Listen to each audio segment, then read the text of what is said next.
She hired a human for one night, even leave me pregnant, but his words made her never let go. The desperate bargain. The acid rain of Xerion Prime fell in sheets across the mining colony's metal structures, each drop hissing as it met the reinforced titanium walls. The colony sat on the edge of known space, a place where the desperate came to work and the broken came to disappear. Among the crowds of workers returning from the deep core mines, one figure stood apart, not because she was trying to, but because she had no choice. Kara pressed herself against the wall of Supply Station 7, her violet skin glistening with moisture that wasn't entirely from the rain. The bioluminescent markings along her arms, a trait of her Althari heritage, flickered weakly like dying stars. She had been standing there for 3 hours, watching humans and other species pass by, most avoiding eye contact. The few who did, saw what everyone saw, a refugee marked and abandoned, trying to survive in a place that barely tolerated her existence. Her people had fled their dying world 2 cycles ago, but the transport ship had demanded payment she couldn't provide. They had left her here with nothing but the clothes on her back and a debt mark burned into her wrist, a sign to all that she owed more than she could ever repay. The mark meant no legitimate work, no housing permits, no future, only the streets, and whatever desperate measures survival demanded. Marcus Chen noticed her from across the plaza, though he tried not to at first. He had come to Xerion Prime to escape notice, to fade into the background after 15 years of human military service had left him with more scars than medals. His job now was simple: freelance security for merchant vessels, enough credits to eat, enough solitude to forget. But something about the way she stood, proud despite everything, refusing to bow or beg, caught his attention. He had seen that posture before in soldiers who knew they were outnumbered, but wouldn't surrender. The difference was, she wasn't holding a weapon. She was holding herself together through pure will. Marcus pulled his hood up against the rain and crossed the plaza. He didn't know why. Maybe it was the soldier in him that couldn't walk past someone fighting a losing battle alone. When he stopped in front of her, Kara lifted her chin, meeting his eyes with a directness that surprised him. Her voice, when it came, was steady, despite the slight tremor in her hands. The words she spoke were an accented but clear human standard, chosen carefully for maximum impact. I offer myself for one night, human. Any service you require, even if you wish to leave me with child. I ask only for food and shelter until morning. Marcus felt his chest tighten. He had heard desperate propositions in war zones, in refugee camps and places where dignity became a luxury people couldn't afford. But there was something different here. She wasn't pleading. She was negotiating, even from a position of no power. She was daring him to be different from the others who had walked past. "What's your name?" Marcus asked, his voice calm and level. Her eyes narrowed slightly, suspicious of the question. "Kara. I'm Marcus. Come with me." He turned and walked toward the residential sector, not looking back but listening for her footsteps. They came, soft but steady, keeping pace exactly 3 steps behind him. He didn't tell her to walk beside him, not yet. He understood the need for caution, for maintaining distance until trust was earned. The rain continued to fall as they walked through the colony's twisted streets, past the gaudy neon signs advertising everything from synthetic food to temporary companionship. Marcus's apartment was small but clean, a converted shipping container, like most housing in the colony, but he had taken care to make it livable. A single bed, a small kitchen unit, a desk where he cleaned his equipment, and a window that looked out onto the colony's main thoroughfare. It wasn't much, but it was order in a chaotic place. He sealed the door behind them and watched as Kara stood just inside, water dripping from her clothes onto his clean floor. She didn't apologize for it, she simply waited. "The shower's through there," Marcus said, pointing to a narrow door. "There are clean clothes in the cabinet that should fit. Take your time." Kara studied him for a long moment, searching for the catch, the demand that would come. When he simply moved to the kitchen and began preparing food, she slowly walked to the bathroom. Marcus heard the water start and deliberately kept his back turned, focusing on cutting protein blocks and hydrating vegetable supplements. He had lived alone for 3 years, but he remembered how to make enough for 2. When Kara emerged, she wore one of his shirts and a pair of cargo pants cinched tight at the waist. Her long white hair, which had been matted and dull, now showed its true nature, strands that held a natural phosphorescence glowing faintly in the apartment's dim light. She had the kind of beauty that transcended species, but Marcus noticed the defensive set of her shoulders, the way she kept the small table between them. "Hungry?" he asked. "Yes," she said simply. He set a plate in front of her, and another at his own place, then sat down. She watched him take the first bite before she touched her own food. When she finally ate, it was with careful control, not the desperate hunger he had expected. Everything about her spoke of someone who had been surviving on pride and determination, long after hope had run out. "How long have you been on Xerion Prime?" Marcus asked. 43 days, Kara replied between bites. "My transport abandoned me when I couldn't pay the landing fee. The debt mark means no one will hire me for legitimate work." "And illegitimate work?" Her jaw tightened. "I've managed to avoid it, until tonight." Marcus set down his fork. "This, isn't that? You're not here for that. Then why am I here?" It was a fair question, and Marcus found himself without an easy answer. The truth was complicated, that he recognized something in her that reminded him of his own struggles, that the loneliness of his ordered life had become unbearable, that her proposition had been so bold and direct, it had cut through his usual defenses. Instead of explaining all that, he said simply, "Because walking past would have been wrong." Kara studied him with those sharp amber eyes, looking for deception. "Men don't usually help without wanting something." "I'm not most men. Prove it." Marcus stood, walked to the single bed, and pulled out a thermal blanket and pillow. He set them on the couch. "The bed's yours tonight. Door locks from the inside if you want. I'll be out here. In the morning, we'll figure out what comes next." For the first time since they'd met, Kara's composure cracked slightly. "You're serious?" "I don't say things I don't mean." She stood slowly, still watching him like he might suddenly reveal this was all a cruel game. When he simply settled onto the couch with his blanket, she moved toward the bedroom door. At the threshold, she paused. "Marcus," she said quietly. "Thank you." "Get some rest, Kara." She closed the door. He heard the lock click and he smiled slightly. Smart woman. Trust was earned, not given, and she knew it. Marcus lay back on the couch, staring at the ceiling. He had broken his routine, brought chaos into his ordered life. Yet for the first time in 3 years, the apartment didn't feel empty. When morning came, it brought a different kind of rain. Lighter, almost like mist. Marcus woke to find Kara standing by the window, wearing his shirt like a dress, watching the colony wake up. She had unlocked the door sometime during the night but hadn't run. That said something. "Coffee?" he offered. "I don't know what that is," she admitted. "Bitter drink that helps you wake up. Humans love it." "Then yes." As he prepared breakfast, she surprised him by helping, moving around the small kitchen with careful efficiency. They didn't talk much, but the silence wasn't uncomfortable. It was the kind of quiet that came when two people were taking measure of each other, deciding whether this strange arrangement could become something more. After eating, Kara asked the question that had been building. "What happens now? I can't pay you for the food or the shelter. I'm not asking you to." "Then what are you asking?" Marcus considered his words carefully. "Stay. Not as payment, not as obligation. Stay because you want to. Leave when you want to. No contracts. No debts, just stay." The proposition was so unexpected that Kara couldn't respond immediately. She had prepared for demands, for contracts, for the usual transactions that govern survival. This, whatever this was, didn't fit any category. She knew. "Why?" she whispered.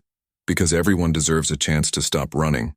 Against all odds, 3 weeks had passed since that first night, and the rhythm of their shared life had developed its own strange logic. Marcus still left each morning for his security work at the docks, but now he left behind someone who would be there when he returned. Kara had transformed the apartment in small ways. A plant she had somehow coaxed to life sat by the window. The kitchen was reorganized for efficiency, and there were 2 cups by the coffee maker instead of 1. But the colony itself was less accepting of their arrangement. Whispers followed them whenever they ventured out together.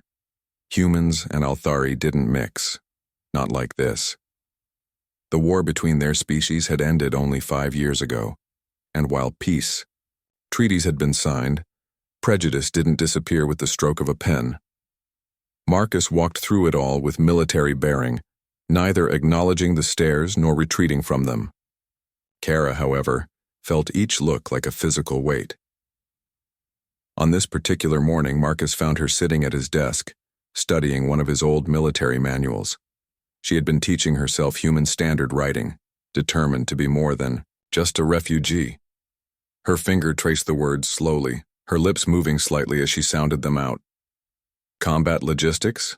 she asked without looking up. "You were a soldier." "Was," Marcus confirmed, pouring coffee for both of them. 15 years, 3 different conflicts. Got out when I realized I was turning into something I didn't recognize. Kara accepted the cup, now comfortable with the bitter taste. "My people have stories about human soldiers. They say you're relentless, that you don't know when to stop fighting. Sometimes that's true. Sometimes we don't know when to stop protecting, either."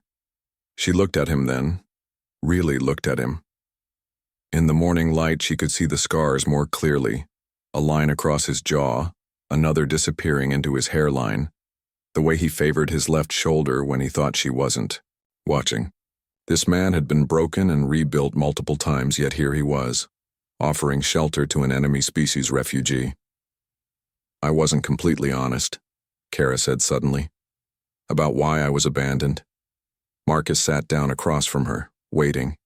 He had learned that Kara revealed things in her own time, and pushing only made her retreat.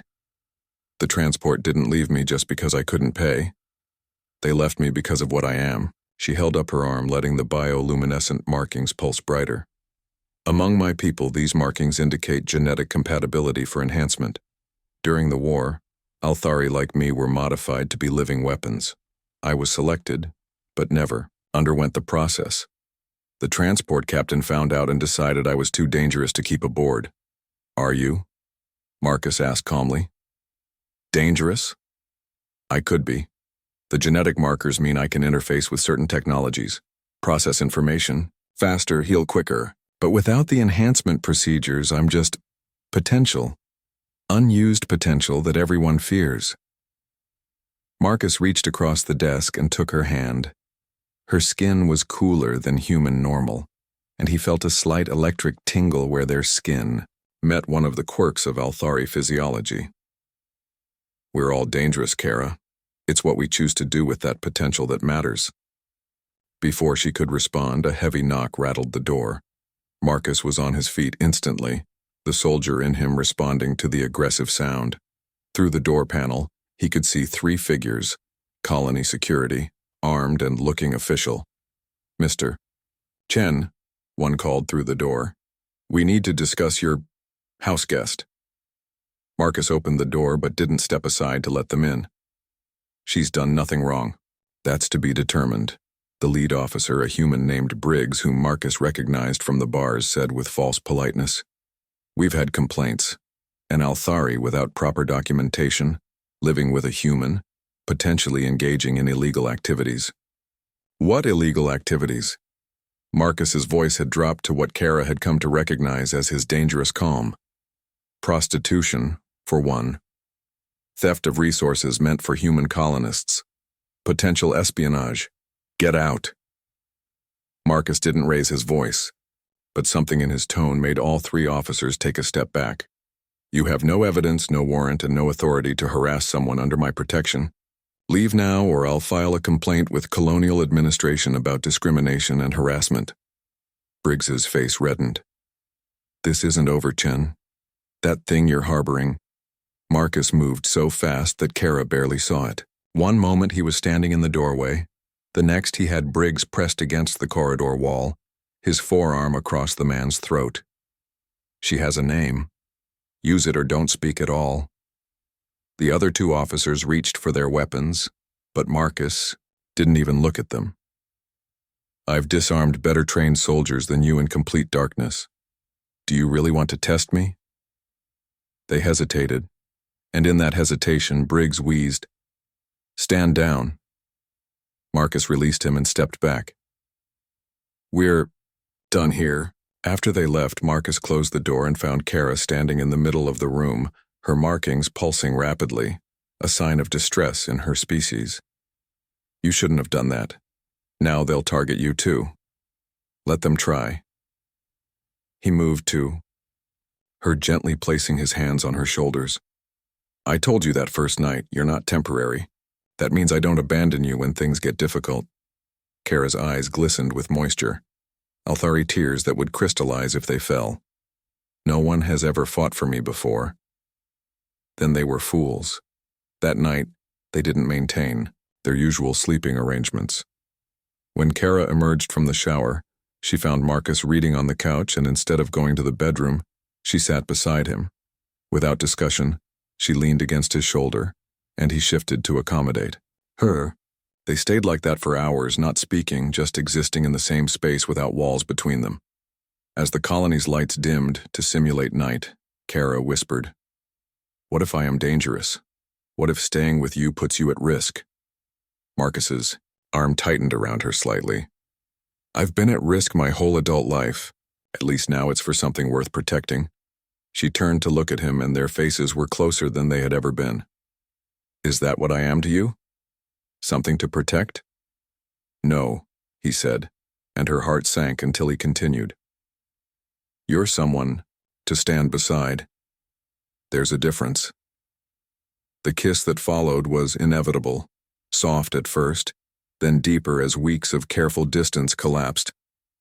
When they finally pulled apart, Kara's markings were glowing brighter than he had ever seen them, pulsing in rhythm with her heartbeat. "Stay," she whispered, echoing his words from that first morning. "Not because you have to, because you want to." "I want to," Marcus confirmed. They moved to the bedroom together, and this time when the door closed, it closed on both of them. What happened next wasn't about transaction or desperation or survival. It was about two broken people choosing to be whole together, even if just for one night. But as Marcus held her afterward, her phosphorescent hair spread across his chest like captured starlight. He knew this wouldn't be just one night. This was the beginning of something neither of them had planned for, a future in a place that didn't want them together, forever among the stars. The medical clinic's white walls seemed to pulse with their own sterile light as Kara sat on the examination table, Marcus standing beside her with his hand resting protectively on her shoulder. 3 months had passed since that night when everything changed, and now they were here to confirm what they both suspected, what her enhanced biology had been telling her for weeks. Dr. Sarah Reeves, one of the few humans on Zirian Prime who treated all species equally, looked at the scanner results with undisguised fascination. "This is remarkable. I've never seen anything like it. The pregnancy is viable, healthy, and progressing at a rate that splits the difference between human and Althari gestation periods." Kara's markings pulsed with a warm, steady light. "How is it possible? Our species have never had a child together?" "No," Dr. Reeves confirmed. "But your unique genetics, the ones that made you a candidate for enhancement, seem to have made this possible. The fetus is developing characteristics from both species. It's extraordinary." Marcus felt Kara's hand find his, their fingers interlacing. "Is she at risk?" "No more than any other pregnancy, perhaps even less. Her healing capabilities are protecting both her and the child. But," the doctor hesitated, "you need to know that this will draw attention. A hybrid child, the first of its kind. There will be those who see this as either a miracle or an abomination." As if to underscore her point, They could hear protests outside the clinic. Word had somehow already spread. The voices were a mix of human and alien, some calling for the pregnancy to be terminated, others demanding the couple be expelled from the colony. But there were other voices too. Supporters who saw this as a bridge between species, a hope for a future without the old hatreds. Marcus helped Kara down from the table, his movements gentle, but his expression hard as stone. Let them protest. We're not going anywhere. Over the following weeks, their life became a strange mixture of public scrutiny and private joy. Marcus had to hire additional security for their apartment after someone painted threats on their door. But he also came home one day to find Kara had somehow acquired baby clothes, tiny things that could adjust to accommodate either human or Althari physiology. "Where did you get these?" he asked, holding up a small shirt that shimmered with adaptive fabric. "Mrs. Chen from the noodle shop. She said her grandchildren had outgrown them." Kara's smile was radiant. "She also said to tell you that you have good taste in women." Marcus laughed, really laughed, for the first time in years. The sound transformed his face, and Kara moved to him, reaching up to touch his cheek. "You should do that more often." "Give me reasons to," he said, pulling her close. "I'm carrying your child, our child. Isn't that reason enough?" "More than enough." Their kiss was interrupted by a chime at the door. Marcus checked the security feed and saw a group of Althari standing outside. Not protesters, but elders, dressed in formal robes. Kara gasped when she saw them. "That's the Council of Genetic Heritage. They must have come from the homeworld." Marcus opened the door, positioning himself slightly in front of Kara. The lead elder, her markings dim with age but still commanding respect, spoke in accented human standard. "We have come to see the one who carries the first hybrid." "She has a name," Marcus said, echoing his words to the security officers months ago. The elder's expression shifted to something that might have been approval. "Indeed, Kara of the bright lineage, we have come to offer you something that was denied before: acceptance and support." Kara stepped forward, her hand still in Marcus's. "Why now?" "Because you have done what we thought impossible. You have created a bridge between our species, not through treaties or words, but through life itself. The child you carry could be the future we need." The elder's gaze moved to Marcus. "And you, human, have shown honor in protecting one of our own when we failed to do so. The Council formally recognizes your union and offers our protection to your family." It was more than either of them had expected. Kara's markings pulsed with emotion as she formally accepted, speaking in her native tongue for the first time in months. Marcus didn't understand the words, but he understood the tone. Gratitude mixed with vindication. After the elders left, promising to send resources and medical specialists familiar with Althari pregnancy, Marcus and Kara stood at their window, looking out at the colony. The protesters were still there, but now there were counter-protesters too, holding signs that read, "Love wins," and "The future has no borders." "Are you ready for this?" Kara asked. "Our child will belong to both worlds and neither. They'll face challenges we can't imagine." Marcus turned her to face him. "Then we'll teach them to be strong, to stand tall like their mother and protect what matters like their father. We'll teach them that being different isn't a weakness. It's a strength." Kara's eyes crystallized with tears that she let fall, tiny gems that Marcus caught in his palm. "When I stood in that market offering myself for one night, I never imagined this." "Neither did I," Marcus admitted. "But I knew from that first night that you weren't temporary. I just didn't know you were forever." "Forever," Kara repeated, tasting the word. "Is that a promise?" "It's a fact," Marcus said. "You're carrying the proof." 6 months later, their daughter was born under the light of Zerion Prime's twin moons. She had her mother's phosphorescent hair and her father's dark eyes, skin that shifted between violet and tan depending on the light, and markings that pulsed with a rhythm all her own. The medical staff had never seen anything like her, but to Marcus and Kara she was perfect. They named her Hope, in both human standard and Althari. As Marcus held his daughter for the first time, her tiny hand wrapped around his finger with surprising strength, he whispered the words that had started everything, Stay forever. Kara, exhausted but radiant, smiled from the bed. That was always the plan. The colony that had once rejected them now watched in wonder as the first hybrid child grew. Some still harbored prejudice, but many more saw what Marcus and Kara had always known, that love doesn't recognize the boundaries that fear creates. Their small apartment became a gathering place for other mixed couples, for refugees seeking hope, for anyone who needed to see that different species could create something beautiful together. Marcus never returned to military work. Instead, he started a protection service for refugees, using his skills to defend those who, like Kara, had nowhere else to turn. Kara, her documentation now official thanks to the Althari Council, worked as a translator and cultural liaison, bridging the gap between species with her unique perspective, and hope grew. A living symbol that the future didn't have to repeat the past's mistakes.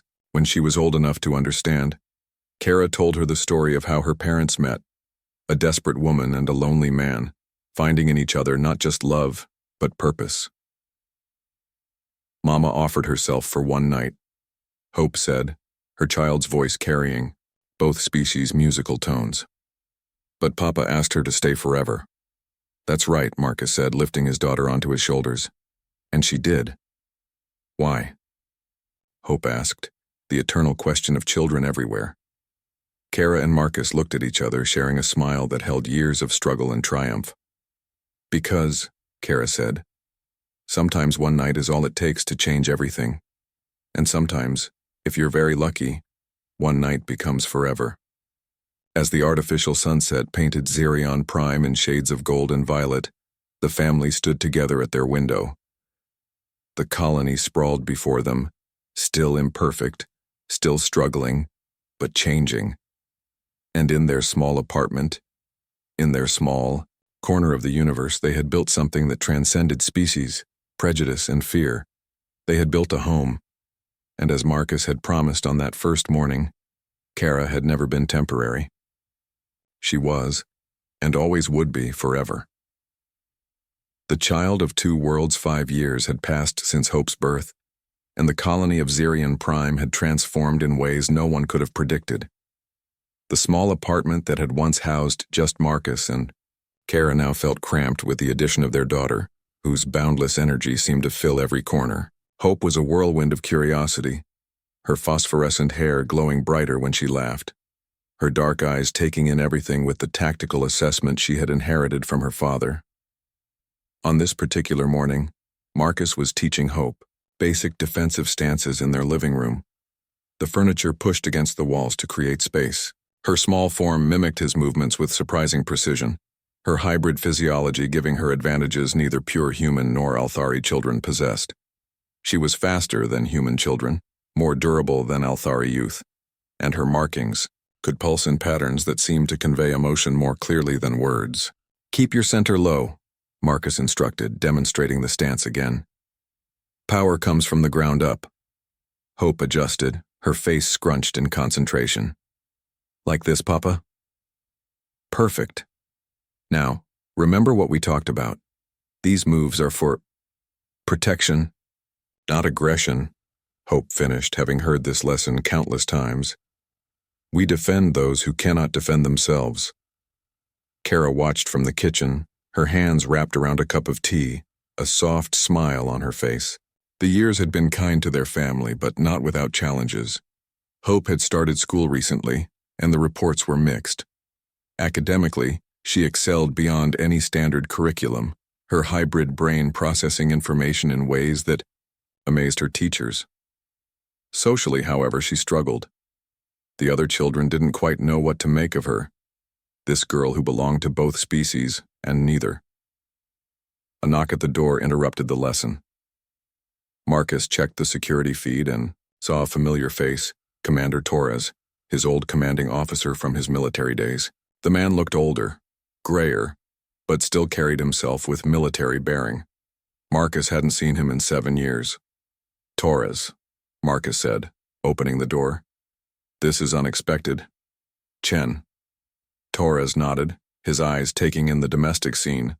The toys scattered about, Kara in the kitchen, Hope peeking out from behind her father's leg.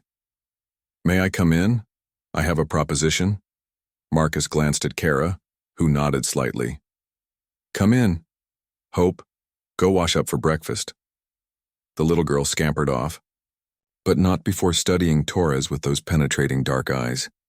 She had inherited her father's ability to assess threats quickly. Torres sat at their small table, looking uncomfortable in the domestic setting. "I'll be direct. The Colonial Defense Force is establishing a new division, an integration unit, designed to bridge the gap between species. We need someone to lead it, someone with military experience who understands the importance of unity." His gaze moved between Marcus and Kara. "Your family has become a symbol, whether you intended it or not. The first successful human-Althari union, the first hybrid child. We need that symbol working for us, not just existing." Marcus's expression hardened. "You want to use my family for propaganda. I want to use your experience to prevent another war," Torres corrected. "The tensions are rising again. There have been incidents on the border colonies, attacks on mixed families. Some humans think the hybrids are abominations. Some Althari believe they're contamination of pure genetics. If we don't act soon, Hope's generation will grow up in a galaxy at war with itself." Kara moved forward, placing her hand on Marcus's shoulder. "What exactly are you asking?" "I'm asking Marcus to return to service not as a soldier but as a coordinator, training integrated units, establishing protocols for mixed species operations. And I'm asking you, Kara, to serve as cultural liaison. Your understanding of both societies is unique." Torres paused. "The position comes with full military housing, education privileges for Hope at the Academy Preparatory School, and protection for your family. We have a life here," Marcus said.